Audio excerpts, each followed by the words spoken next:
makocha wanakuja wanashare experience na makocha kutoka Marekani, na hivyo ambavyo hawakunavyo wakivipata, basi warudi kwenye grassroots kuweza kuimpact hiyo knowledge kwa waogeleaji wetu, ili tuweze kuwa washindani zaidi kwenye michuano ya kimataifa. Tunamkaribisha kocha Austin Pilado kutoka Marekani kuja Tanzania kama sehemu ya juhudi zetu za kuendeleza mchezo wa kuogelea kwa kiwango cha ushindani wa juu zaidi na wa kimataifa.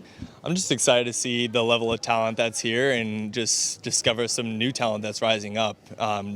Help educate the coaches, help educate the community, help bring a lot more popularity to the sport of swimming, especially in this area as well. So I'm just super excited for the future of the sport in Tanzania as well.